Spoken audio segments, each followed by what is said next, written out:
Productive Pasture 23 with Derek Sweatman.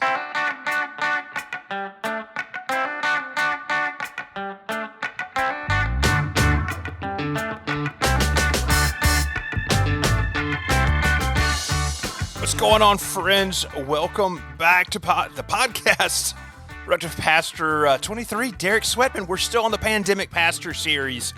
I'm really stoked for you to do this interview. I met Derek over the internet, Instagram, I think. His church, Atlanta Christian Church, is absolutely one of my favorite follows out there. I'm excited about you hearing this episode because he talks about some really major decisions that they had to make as a church. I remember when I heard about these decisions thinking, this is real, this is happening, this is something that so many churches are going to think about. And Derek also shares a lot about how he had something going on during the COVID crisis that was even larger than the COVID crisis in his own life. So I hope you enjoy this conversation. Before we jump into that, just a couple quick things. Preaching Through Distractions, the preaching course that I have developed, and we have a single public section, and it's all about what does it mean to learn to deal with focus and distraction as you're preaching. It was designed for folks with ADHD, but anyone who wants to build and develop a sermon rhythm could learn from this. Some of this is going to be just solid productive pastor stuff you're used to listening to. But this is coming out on Thursday. There's going to be like 3 days left for you to sign up for this. So the link will be in the show notes to sign up for Preaching Through Distractions. We've got a limited amount of seats left, like 5, I think. And I would love to see you there. But hey, this is not here to talk about Chad's preaching course. We're here to talk with Derek Sweatman and the Pandemic Pastor series. You're going to love this one.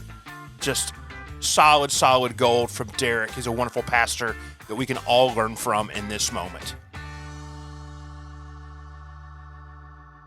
So welcome to Productive Pastor. I'm on a call with my longtime internet and sometimes texting and phone call friend, Derek Sweatman. Derek is a pastor of Atlanta Christian Church in Atlanta, Georgia, and I'm stoked to have him jump on as part of these Pandemic Pastor series. So Derek, how are you doing today?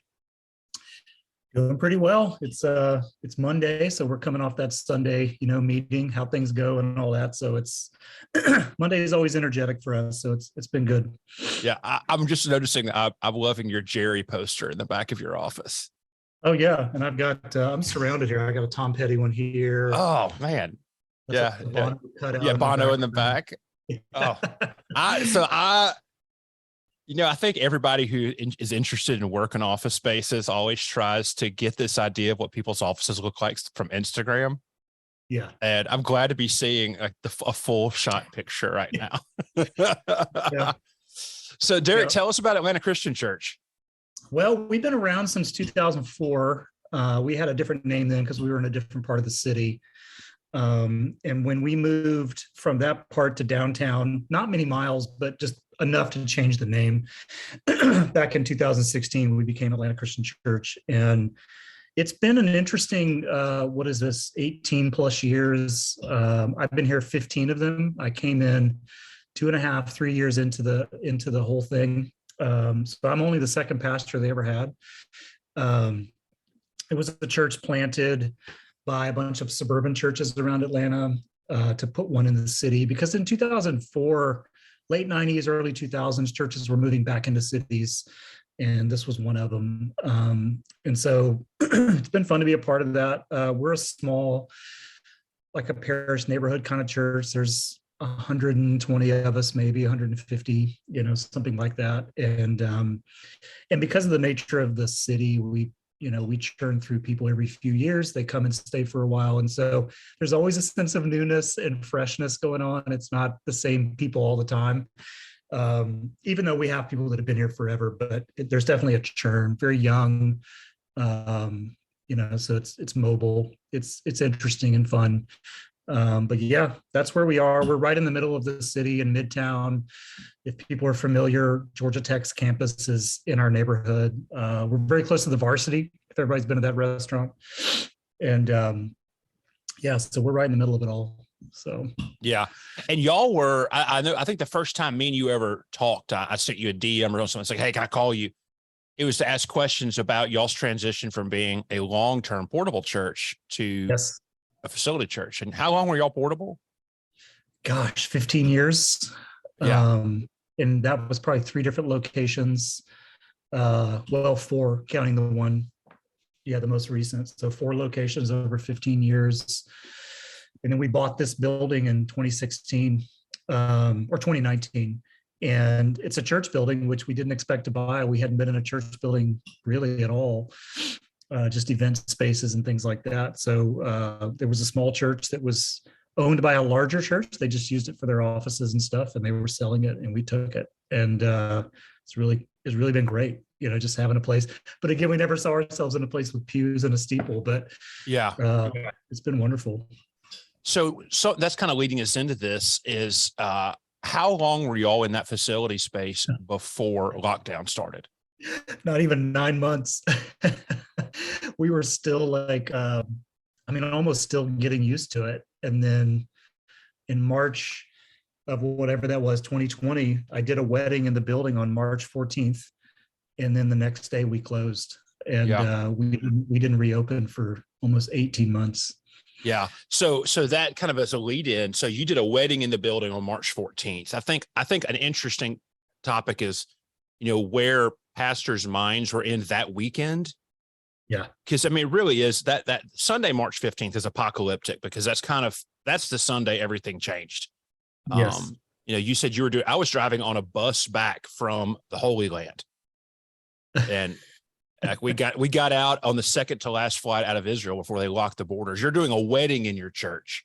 Yeah. When you were doing that wedding, were you thinking about that you might not be inside of that on a Sunday morning gathered for over a year? It's interesting that you asked that, because even at the point of the wedding, we weren't sure, because information was coming in so quickly, and we were watching churches. We always watch the churches around us, and communicate as best we can. And some churches were already saying, hey, we're going to close down for a few weeks. And then some were not sure. We were still in that unsure. And it was literally that afternoon that we sent an email. So I did the wedding, and then a few hours later, I sent a church email saying, hey, and the funny part is, hey, we're just going to close for a couple of weeks and let this blow through. And little did we know that wasn't going to be the case. So we didn't know at the time of the wedding. It was still uncertain. So I think that Sunday, the 15th, we were still open, but we came off that flight, and I remember going up to the church and wiping everything down. Yes. And already had someone scheduled to preach. Like me being in a denominational structure, our bishop was the one who said, we are asking you to close for a couple of weeks. And so all I had to do was send that email to our leadership. We made that decision. What was it like making that decision with your church? It's interesting. And I don't know what it was like in your town at that time, but Atlanta was initially very, very cautious as a city.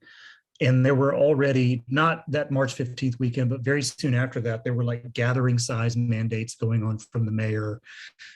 So we were also at the mercy of just what the city was mandating. Which helped us in communication, like, hey, we can't have any gatherings more than 10 people, but it was our own decision. I mean, we don't have a denominational structure. So it was definitely a phone call to our elders or vestry or whatever you want to call it, and just getting input from them, and then sending out an email to everybody, letting them know. But the response of our people was very like, that sounds good, because they were super cautious. We've got CDC employees here, so nobody pushed back on not meeting. I mean, it was an easy decision. We had the opposite problem, where when we wanted to do things in person, we got a lot of pushback. Yeah. So y'all were, I'm thinking back, I have the luxury of from afar knowing your church pretty well and listening to y'all's podcast a lot. So y'all never offered any live stream or digital worship outside of the podcast before the pandemic, right? No, we didn't. We just, whatever we loaded on the website was it. Yeah. And so like those first few weeks of lockdown, y'all made some intentional decisions about how you would worship over those first few weeks. Yeah. Like, what were your thoughts that time where we all thought we'd be back by Easter? Like, how were you making decisions like in that month? I feel like the first couple of Sundays we just did a service. It was just the three of us, staff people, recording worship and a message, and then just putting the podcast out. And then we started doing like YouTube stuff, which was terrible. It was like the worst Channel One stuff you ever saw. And mostly because we just don't have the equipment or whatever. And so we did our best to like record worship and put it on there and put some announcements and stuff. And we would push those out every Friday night or so, or we'd make them go live on Sunday morning or something like that. And I think we only did maybe 6 or 8 of those. And viewership was so bad, and it was like, and plus we felt like we were losing touch with our people pretty quickly. And so we shut down YouTube production pretty quickly. And then we let our people know that, hey, we're just going to take 4 weeks and figure this out. And then we would push stuff out each week for them to do at their home. And then over that 4-week interim, we developed what would become the next 14 months for us, which ended up being good, Yeah. So we abandoned YouTube pretty quickly. I think y'all were the first folks I saw that were doing Zoom worship, understanding Zoom as a platform, not just is the easiest way to broadcast something. Yeah. So I think the difference between churches that were small to medium sized versus the really, really large ones, I think the large ones lost touch with people faster, just because it's just easier to disappear. With us, you kind of know everybody's name and all that sort of stuff. And so Zoom for us was attractive, first and foremost, for the breakout rooms. And so when we put services together, we included 2 breakout room times in each Sunday service. We had breakout room leaders. We gave them questions and stuff to do each week. And that enabled us to, every single Sunday, people were in groups talking to each other and learning each other's names or whatever. That was really the number one reason we did it, was community. The worship and teaching part was fine too. Our musicians were good enough to where they would record worship songs in their condos or houses and send those videos in, and we would just run them. We didn't do anything live because the latency is so bad. So we would just show the video of worship songs, and everybody would have a PDF bulletin. I mean, it was basic, but it was really the breakouts and that social piece that was really helpful. And we also added the hour before we did kid stuff on Zoom. So we had teachers like teaching stuff in classrooms and breakout rooms. And so we did everything we could to replicate a Sunday morning, but it was just online. But it was live, people talking to each other, kids laughing, talking. It was good. It really worked well for us until Zoom for everybody in the world started to lose its luster. Yeah. We could feel that. Yeah. I know that I remember when, so I'm trying to think of the timeline here with y'all. I remember when Andy Stanley came out and made the announcement that North Point wasn't going to meet for a full year in person. Yes. And I feel like it was right after that's when I heard y'all make that announcement. Yeah. And even somehow, I don't know how this happened, but we ended up being referenced in one of those articles as a church also in Atlanta that had closed. Because there definitely was a push among a lot of churches in the area to stay open. And so for churches to come out and say they were closing indefinitely, or at least for a year or whatever, was kind of rare. Yeah. But yeah, I mean, and I think that North Point is a pretty respected organization in the area. When they did it, I was very happy because I feel like a lot of people followed suit.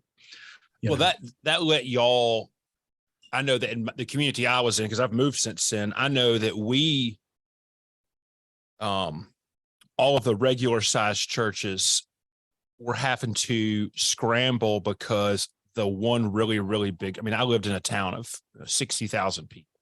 The whole county was 150,000. But like one of the big, huge Baptist churches was rushing to reopen constantly. And it threw everybody for a run because like they reopened quick, and then they opened their kids ministry up real quick, full service stuff almost instantly. And like these regular sized churches are always scrambling because people would say, well, so-and-so has kids ministry. I feel like North Point saying, we're just going to go ahead and call this. And I remember the optics on that. And I remember reading your congregational letter too. The optics is like that. Hey, we're just going to we're going to give this thing time to burn out. And was all that or the same time that y'all really began developing y'all specific Zoom worship rhythm, or was that before y'all shut down for a year? It seems pretty close in timeline because again, we abandoned YouTube pretty quickly. I mean, within 6 or 8 weeks. So I think at that point, either North Point had already made that announcement or it was coming out pretty soon. But yeah, it's pretty close in timeline for sure. So but you're right. Like, I mean, go ahead. Yeah, no, you go ahead. No, you're right in the sense that there were definitely churches that were like rushing to reopen, especially, and the news media was difficult to follow, because, the stories the information was always changing early in those days, in those early days. And so it was very difficult to get consensus. So we relied more on the CDC website than we did with news, because news was changing all the time. So, and then talking to other churches, I mean, once we found a community of churches that had committed to just locking down for a while, it became easier because you had some support and idea sharing and all of that. So that was good. So, and you said earlier that the community side of things was really important for y'all with how you developed the Zoom worship. Like, was that your staff's primary goal during that time, was just to keep community in focus and in play? Yes, because what we assumed and then later saw in research was that this would be an easy time for people to drift out. And also knowing that another digital platform can also be ineffective too, because again, it's just another thing. So yes, the Zoom decision was 100%. We need to do something that will keep our people talking to each other, connected to each other in some way. And in addition to that, we had small groups that were meeting on Zoom. I mean, we did all of that, but we also had, those type things were very normal for us during that season because it was most important for us to keep people talking and together and praying for one another and all those things that the church does. Programmatically, we're not like a highly programmed service church anyway, but I mean, we're creative and stuff, but all of that stuff just went away because it didn't really matter. Nothing is good on Zoom, so we just embraced as simple of a service as we could do and just kept it as social as possible while people were, and I don't know what it was like in your town, but like a lot of businesses in Atlanta just made people work at home. And like, so the loneliness epidemic was like really growing. We as a staff, there's only 3 of us. And at the time, the other 2 were single. And I remember, I don't know, maybe 12 weeks into it, one of them was like, hey, we're just kind of lonely working at home. And I was like, that's it. We're coming back to work in the building, and we started working back together pretty quickly just for the social piece. So it was impacting the staff too. Yeah. We came back. I feel we had some staff hires during that initial lockdown. Like, we introduced our first full-time worship leader on a digital service. And we moved them to the area. And so I think it was about 10 or 11 weeks in, we opened the office back up, but we were shut down for 12 or 13 weeks one time. And then we re-shut down. We opened a new building. We built a building during the pandemic, opened it, and then shut down 2 days later for 14 more weeks because the positivity rates were so high where we lived. So that was an interesting thing. But so let me ask you this, because I know this was part of our experience, and I wish we could have done it better. And I feel like that y'all learned this. Do you think it was easier for y'all to just essentially go be a Zoom church for a year because you were portable for so long and you could not rely on programs? I think that's a very wise observation, because we were very used to turning on a dime, and we're pretty scrappy as a church. So like, if something came up and we had to make a decision on the fly and do something different, we're pretty good at that, just because you're right, we had to do that for years. So yes, the answer would be 100% yes. We were definitely convinced as a team that we weren't going to make it.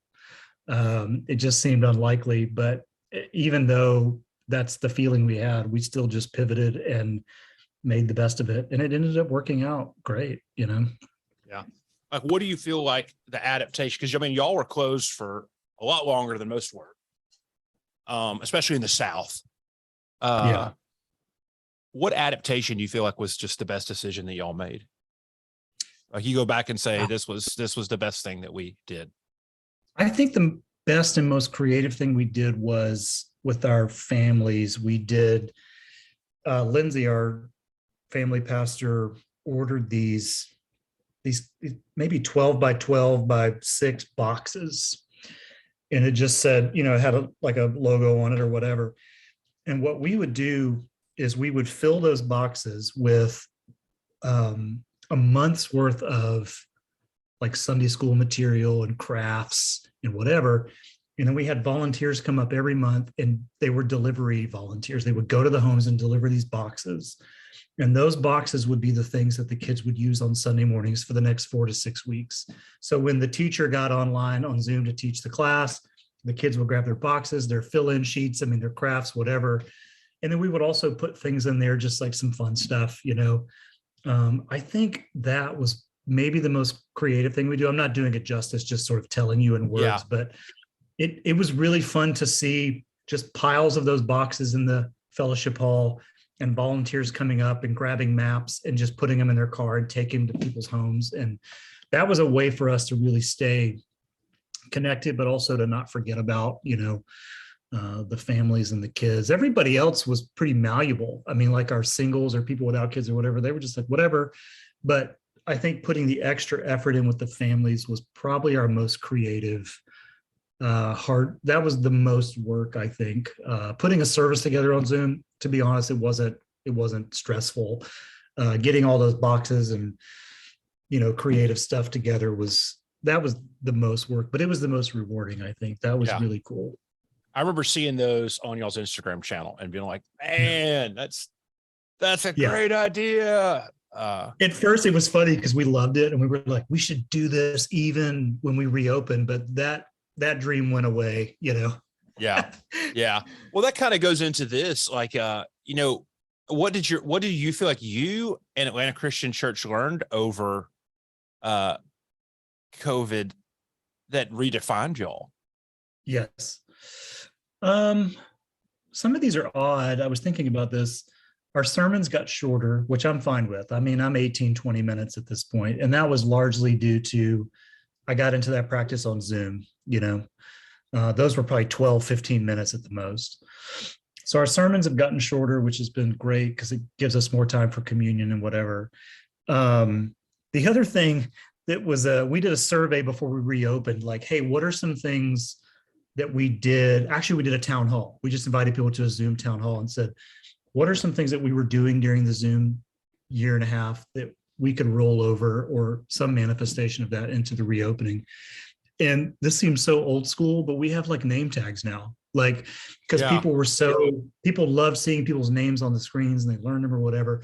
So we built this huge name tag wall that's magnetic, and there's all these like name tags that they're just all over the lobby, and people wear them on Sundays, and it's very old school, but it's beautiful. Yeah. Well, I mean, I imagine it's also, that has to be a pretty cool, I mean, I think I've seen that. I can't remember. Are the name tags handwritten, or did y'all like actually get name tags made of the person's name? So Lindsay found these, like, they're plastic with magnetic strips on the back, and you can use a permanent marker on them. Okay. And so I think the first few Sundays we reopened, we just had them out. Go make yourself a name tag, and we've got some for visitors too that are like not permanent, if they want to make them or not. But yeah, so we did that. It was a pretty cool carryover. Well, that has to be cool for, just this idea of, in a world now where what it means to belong. Let's not say church membership or anything like that. What it means to belong is such this amorphous thing. This idea of making your name tag and going and grabbing your name tag has to feel cool.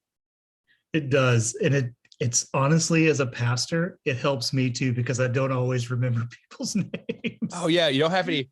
There's not any chiefs or bros anymore. You actually have real No, that's names. right. Yeah. Yeah. Hey, guy. Yeah. And you know how it is. Like some people, it's too late to ask their name. Like they've been in your building for a year. You know. Yeah. Yeah. Yeah. Yeah. That's the thing people don't talk about. Still, when the pastor is not good with names, like I'm not good with names. Oh man, it's Yeah. the worst. Yeah. So like how does innovation work at Atlanta Christian Church? Because I've always watched y'all. And I think one of the first times we talked about how both your background and my background was in really large churches. Yeah. And so we carried over some of that culture and expectation into a regular sized church. Like, how does innovation work for y'all? Because I would say that y'all are an incredibly innovative church. Yeah, we do meet a lot. When we meet and plan programs or events or whatever, we do meet quite a bit. And we have in our office hallway here, we have a big project board with all the things coming up, and on it are just ideas and things to do and who's doing them.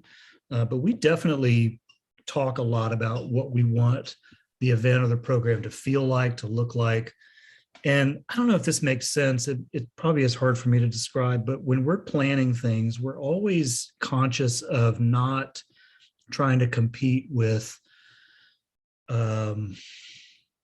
it sounds so stupid to say, we're not trying to compete with culture, but we're not. We're actually, when we plan an event or program or whatever, we actually try to think about what is going to be less stressful for our people. When they come, they're going to leave and say to themselves, I'm glad I was here. We don't hype things up very much.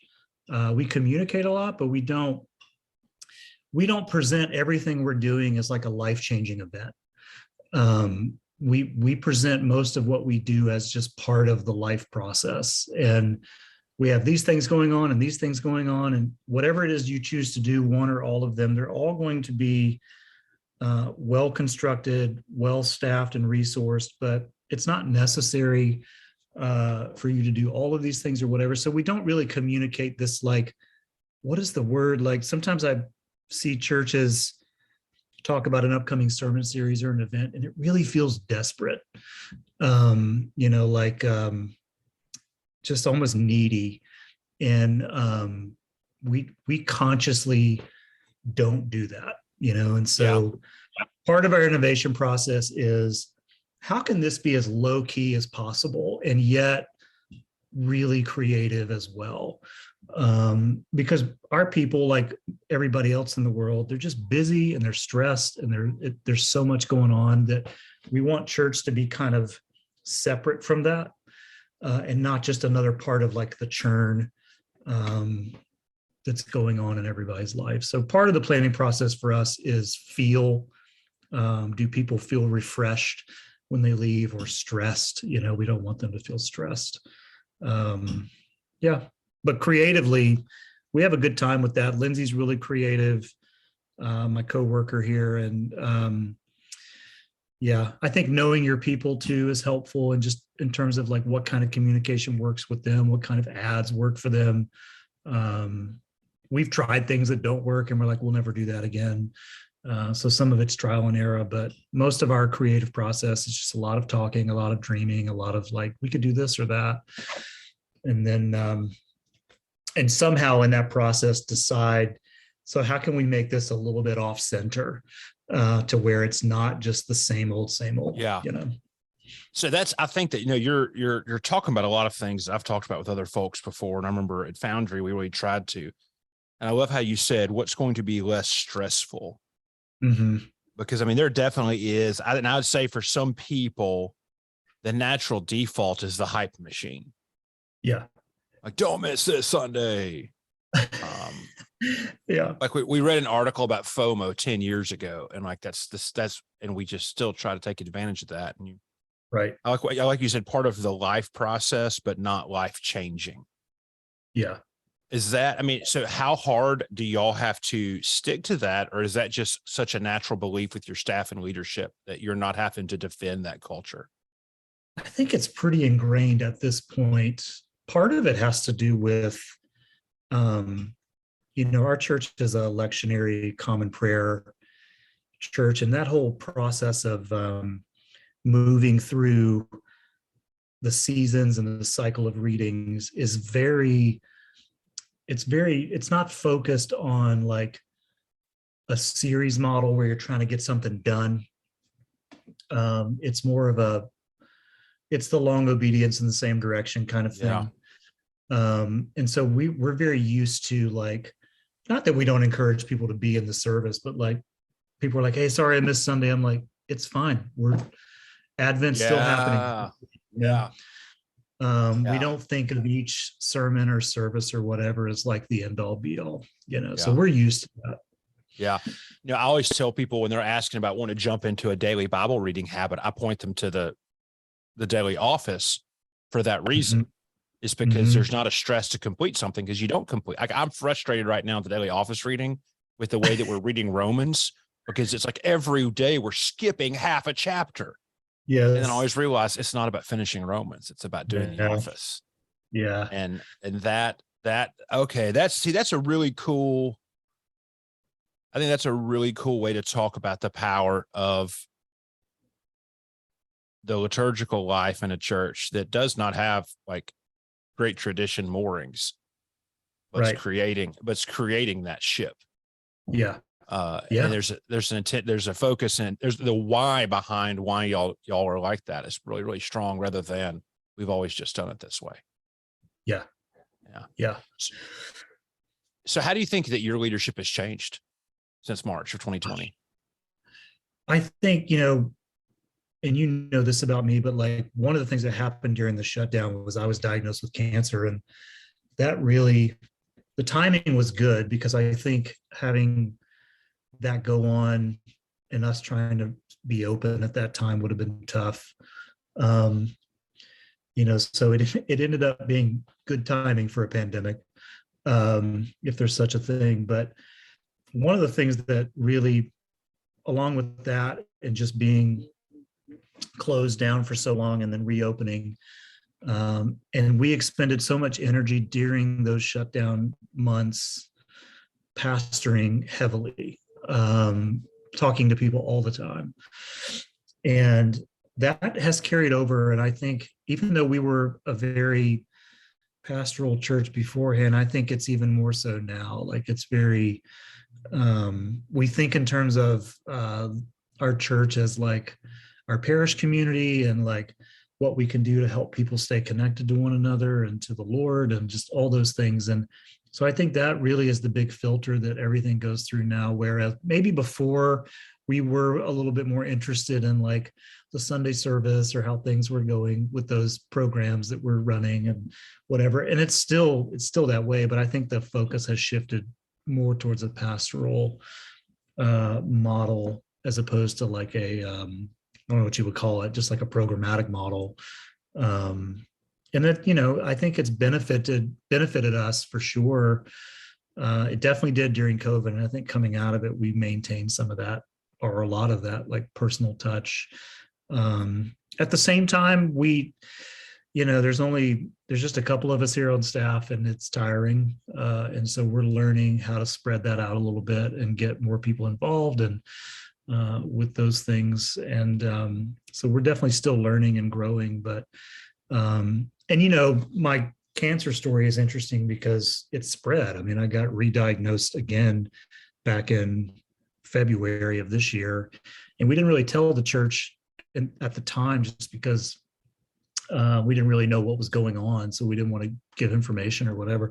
But once we settled into it and I was in treatment, then we communicated it out, which ended up being this really great thing for me, and I think for the church too, because like I do feel the support, and and I don't really give a lot of updates. I don't have like a cancer blog or anything, but but occasionally I'll say something from the stage like, hey, I had a scan, this is what's going on. And you can just feel the ministry coming back at me.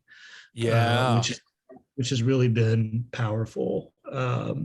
And so that's been interesting since all of this. So yeah. So the church is really, Yeah, go ahead. I would say that statement right there, that you could feel the ministry coming back at you. Yeah. Like I could probably ask you 20 questions following that line, because I think but that's for another conversation, I think. But that's just strong to be in the midst of your community. Yeah. And to set the boundaries in some ways that make sense for y'all. Cause I know you're a thoughtful person. You didn't make those decisions lightly, but then also to know when is the time for you to be part of the community. That's right. Not just the one. And I think where a lot of pastors, I know where I experienced burnout, and a lot of the pastors, I mean, half of my conversations with people now professionally are burnout conversations, is they felt extremely distant from their congregation as a spiritual community during the pandemic. Yeah. So what do you think is, like, if you could do one thing over from those 2 years or that year and a half y'all were shut down, like if you could do one thing over, what would it be? I think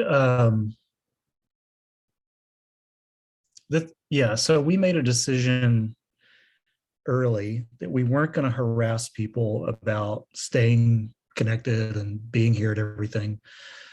And we really made that decision even more so when we reopened. We didn't want to shame people into coming back, because it doesn't work. It works for like a Sunday and then they're gone.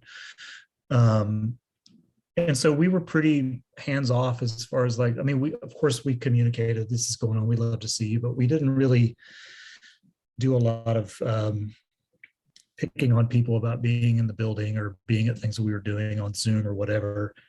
I think if I could go back, and my coworker would say this too, I think we could have done that a little more. I think we could have challenged people a little bit more to stay connected. I think our Gen X default was like, we're just going to ignore it and not be a pain in the butt for people. Yeah. But I think looking back, it would have been healthier for us to communicate in inviting terms about, hey, your spiritual formation is important and it can also be ignored. And if it's ignored, then it kind of dies, and so I think going back, we probably would have been a little bit more forward about, hey, stay connected. Because when we reopened back in July of last year, initially a lot of people came back, and then, but we definitely noticed a lot of people missing. And I don't know if we did it right. I think we should have stayed on those people a little bit more, but in a way that wasn't guilt-ridden, Yeah. That's the mistake I think we made. I feel like that, I think that on-ramp back into worship, especially for churches that were shut down long or longer, is significantly more strategic than the decision to close. And I still feel like every few weeks I see on some Facebook group, somebody should come in and say, hey, we're planning on reopening. And I'm like, just 2.5 years and you've not met. Yeah. So did y'all, when y'all reopened last July, did y'all also stop Zoom church that Sunday? Yes. We actually, I feel like the month before we reopened, we canceled everything. We said we need 4 weeks to re-engage volunteers. We did training days. I mean, it was a total reopen, because it had been so long. So there were like kids team training days and like volunteer lunches. And so we said, we're just going to devote our weekends to getting ready to reopen. That was a building cleaning, a building reset, so we shut it down maybe 4 weeks before we reopened. Okay. So people had a window of, okay, I'm not going to get this anymore. Right. Type thing. I think a lot of churches exhausted themselves trying to, I know we had to make a lot of tough decisions, and some of them we could have made better, on the way that we were doing digital worship after the fact. Cause I always wanted to do more and more and more digitally, because we were in a bump phase where that summer of 2020, when we came back, and that fall of 2020, we had folks that were engaging our church from all over the state. And I felt like we were doing really good work because these were people that were disconnected from churches anyway. Yeah. And, but we didn't have we were literally finishing up a building, and we were a small staff too. That how we do digital ministry now. And I think there's a lot of churches that struggle. Like my new church I'm serving now, we've not live streamed in 3 weeks because they were still popping a cell phone up on a tripod, like nothing attached to it. It was 20 feet from the pulpit, and I just quit doing it. Nobody's asked me for it to come back because they were running it off the pastor's cell phone. And I was like, well, I'm just not going to offer my cell phone up for that and see what happens. Right. And nobody said anything yet. And so I think I think y'all stopping that and letting folks know is probably, rather than wear yourselves out ragged trying to now do digital church. Yeah. Which y'all did really well with Zoom. Yeah. And physical in building. We did keep Zoom. We still Zoom on Sundays. It's connected to our soundboard. It's a great feed. Not a lot of people use it, but people who are out sick or out of town or whatever will use it. But yeah. Well, and that also lets it be how many churches now, if you're a normal sized church, the majority of your viewers or whatever you want to call it are your church folks who are out. They are. Yeah. And so y'all just you'll have a camera running to Zoom, or you just have a laptop turned around? Oh no, there's a camera plugged into it. It's a pretty good camera. Okay. And, so they just do it on Zoom. So they're not Facebook Live and hunting around for it. Yeah. We just throw the link in the newsletter, and it's on the website too. And then people just, if they're able, they just log in and watch, Yeah. Yeah. So what do you think? If you say, this is the one thing we learned that I think would be the most helpful to most people, what would it be? For us, it was, there's this great Bill Fay song called Life is People. And that's what we learned was this whole thing is people. And not that we were heavily programmatic, but we did have an emphasis on it that was probably too heavy. And during those, I say COVID years, because it was a while for us, but during those years, the focusing on the people was, I wouldn't change that. And we got injured during that time. As pastors, the closer you get with people, there's injury, and it can be uplifting and sad. You get all the emotions in there and all the experiences. But I don't think I would trade that, because I think before that, it was not that we were separated from those things, but there was definitely a distance. And somehow, miraculously, COVID, which was defined by distance, became a really close-knit time for our parish. And so I don't think I would go back and change that. I love it. It's carried over in a lot of ways since reopening, and it has become quite a focus for us. And in a city that's busy and there's so much turnover and it's crazy, and it's nice to have a place, I think, for people where all that stress is gone.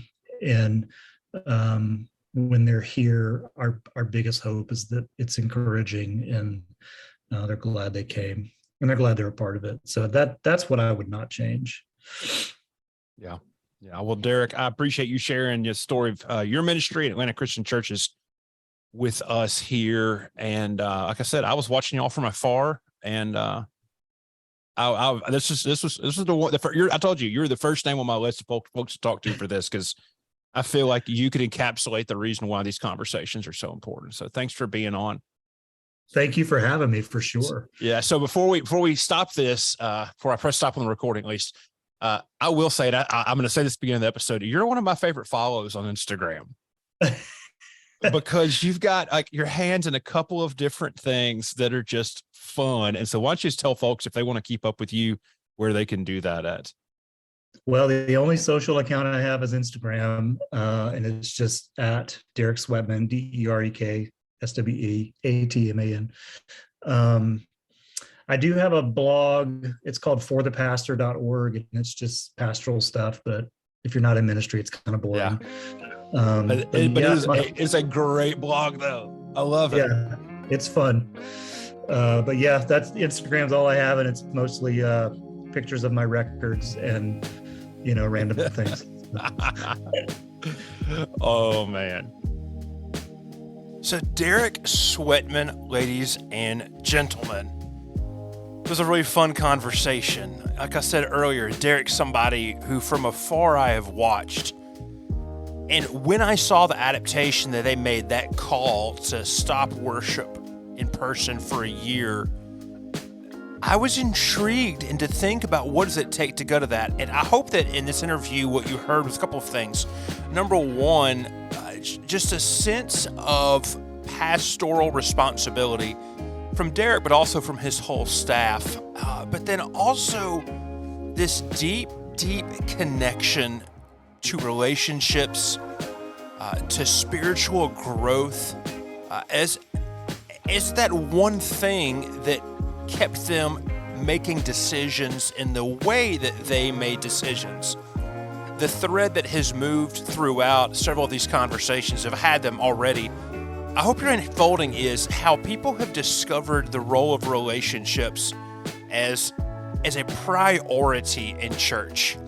And I think for the average normal-sized church, that might be the thing that so many of them can come out of the COVID crisis saying they either learned about in a positive way, or when they ask about what regrets that they had was not realizing the relational priority in the midst of just the technological adaptation piece. And that's what I loved about hearing from Derek as well. So if you're enjoying these conversations, do me a favor, share these episodes with your circles. Let them know about what's going on at Productive Pastor. This conversation is becoming varied, but it's focused. So I've loved having people as part of this. I've loved having you as part of this.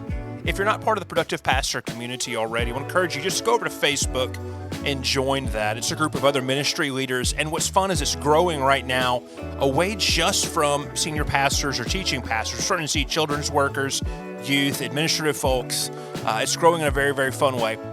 But come over and be part of that community that we're building there, and I hope to see you there. I'm Chad, hosting this group, this community, this conversation, all this. One of the greatest privileges I have. So I would love, appreciate if you just share this with other people and invite them to come into this space that you hopefully and so many others have found to be beneficial. So I'll be back in the next episode of Pandemic Pastor, and I'll see you next week.